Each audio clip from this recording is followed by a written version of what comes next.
السلام علیکم ورحمۃ اللہ وبرکاتہ۔ حکیم قاری محمد عمر شفاء المریض دواخانہ ضلع ننکانہ صاحب سے آپ سے مخاطب ہے۔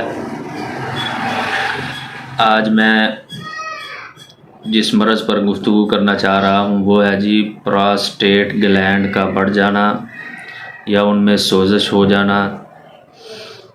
اس موضوع پر میں آپ حضرات سے گفتگو کرنا چاہ رہا ہوں۔ آپ حضرات سے گزارش ہے کہ اس ویڈیو کو آخر تک ملاحظہ کریں اور میرے چینل شفاء المریض دواخانہ کو سبسکرائب کر لیں اور اس ویڈیو کو مفاد عامہ کے لیے آگے سے آگے شیئر کرتے جائیں۔ پراسٹیٹ گلینڈ، عظم غدہ قدامیہ، مثانے کے اندر یہ دو گلٹیاں ہوتی ہیں جو پیشاب کو کنٹرول کرتی ہیں۔ اس مرض میں پیشاب کھل کر نہیں آتا۔ مثانہ، مقعد اور سیون میں بوجھ، جلن اور درد کی شکایت محسوس ہوتی ہے۔ پیشاب کی حاجت بار بار ہوتی ہے اور مقدار میں کم ہوتا ہے۔ تھوڑی تھوڑی دیر بعد قطرے نکلنے لگتے ہیں یا دوبارہ پیشاب کی حاجت ہو جاتی ہے۔ بیٹھنے سے چند قطرے گرتے ہیں۔ پیشاب کرتے وقت سخت تکلیف ہوتی ہے۔ درد کی وجہ سے مریض اجابت بھی نہیں کر سکتا۔ اس وقت الٹرا ساؤنڈ کرانے سے پراسٹیٹ گلینڈ بڑا ہوا دکھائی دیتا ہے، جبکہ طبیعی حالت میں اس کی لمبائی 4 سینٹی میٹر اور چوڑائی 3 سینٹی میٹر اور موٹائی 2 سینٹی میٹر ہوتی ہے۔ یہ پیشاب کی نالی کو ارد گرد سے گھیرتا ہے اور گاڑی اور ملائم رطوبت پیدا کرتا ہے۔ پیشاب کو خود بخود خارج ہونے سے روکتا ہے۔ مباشرت کے وقت جب منی کا اخراج ہوتا ہے تو یہ گلینڈ جو ہے پیشاب کو خارج نہیں ہونے دیتا۔ تو اس میں جب سوزش پیدا ہو جائے یا سوجن پیدا ہو جائے تو یہ امراض لاحق ہو جاتے ہیں جو میں نے ابھی بیان کیے۔ بنیادی وجوہات اس کا زیادہ تر خشک سرد اور سرد خشک کی چیزوں کا استعمال کرنا ہے۔ تو جو لوگ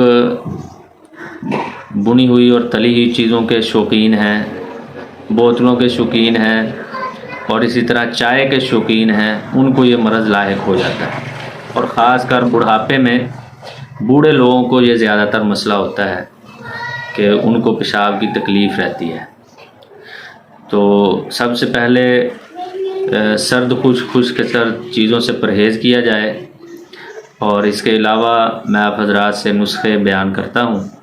یہ نسخے اگر آپ بنا لیں گے، اگر کسی میں سے خدا نخواستہ کسی آپ کے بزرگ کو اس کا مسئلہ ہے، پراسٹیٹ گلینڈ میں سوزش ہے یا سوجن ہے، سوجن کی وجہ سے بھی پیشاب خارج نہیں ہو پاتا اور سوزش کی وجہ سے پیشاب میں سخت جلن اور تکلیف ہوتی ہے،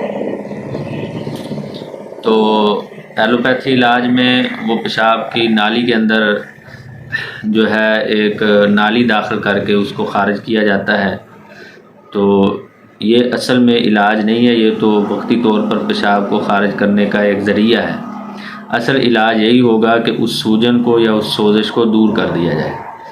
تو سوزش کو دور کرنے کے لیے آپ نسخہ نوٹ فرما لیں: زیرہ سفید، ہلدی جو گھروں میں ہم سالن میں ڈالتے ہیں، ہلدی، ملٹھی، سونف، یہ ساری چیزیں آپ نے 10-10 گرام لینی ہیں، اور ریمن ختائی 40 گرام لینی ہے۔ یہ ساری چیزیں لے کر آپ اچھی طرح صاف کر کے ان کو پیس لیں، اور آدھی چمچ جو ہے صبح، دوپہر، شام پانی کے ساتھ استعمال کریں۔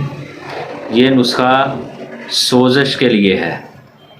اگر سوجن ہو، پراسٹیٹ گلینڈ سوج گئے ہوں جس کی وجہ سے پیشاب میں تکلیف محسوس ہوتی ہو، پیشاب رک کر آتا ہو، تو اس کے لیے آپ اس طرح کریں کہ یہ جو اوپر نسخہ بیان کیا، نسخہ نمبر 1، وہ بھی لے لیں، اور اس کے ساتھ آپ ایک اور نسخہ بنائیں گے۔